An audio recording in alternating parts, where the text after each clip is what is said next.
beautiful day it is that we have here in Minnesota. We have a little treat today in the couple days after Thanksgiving 2020.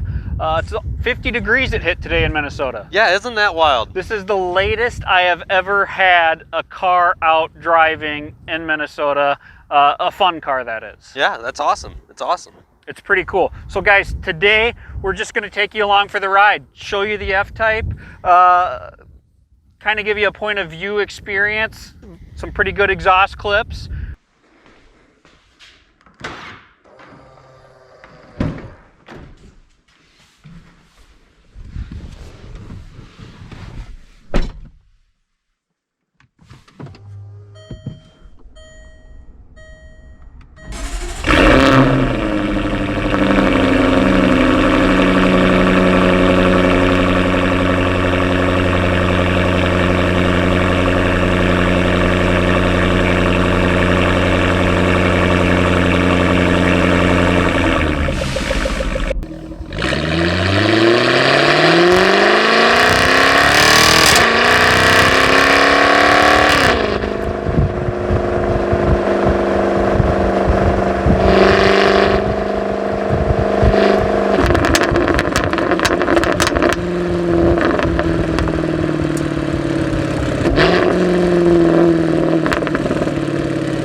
This right here is kind of one of the best sights of the F-Type is just looking at it. It is truly beautiful.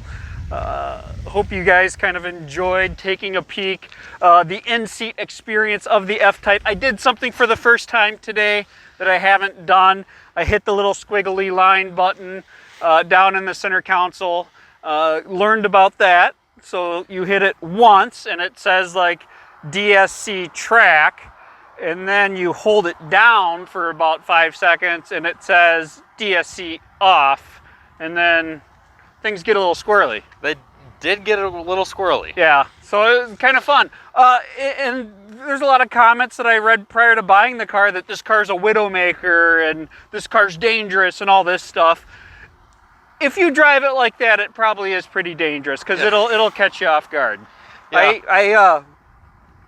One of my accelerations from a stoplight, I was at like mid throttle, got into second gear and she started to kick out even at that. Yeah. So granted, everything's a little cooler.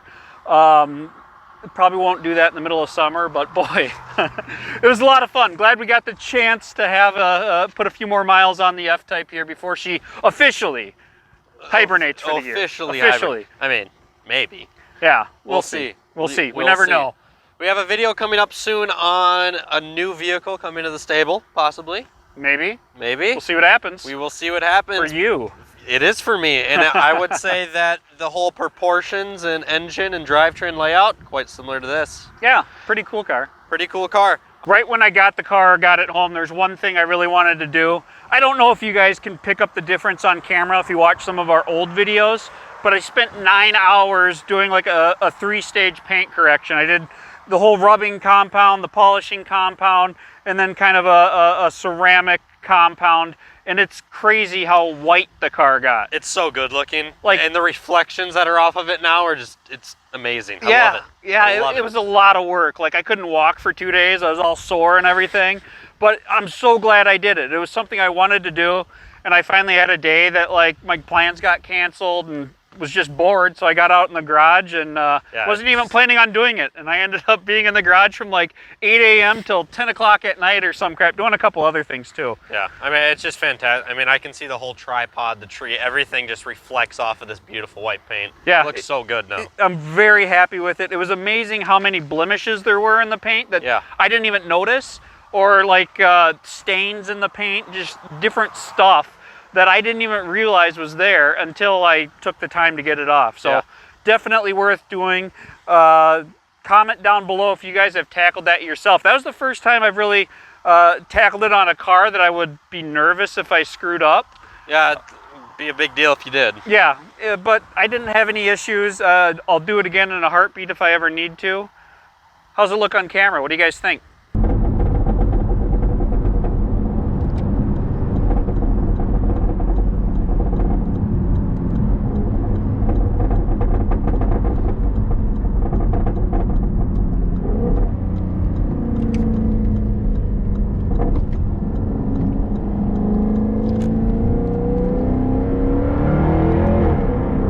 All right, hit subscribe, hit like, comment down below what you guys thought of that little burnout that happened, and maybe another one will come with the rest of the tires in spring.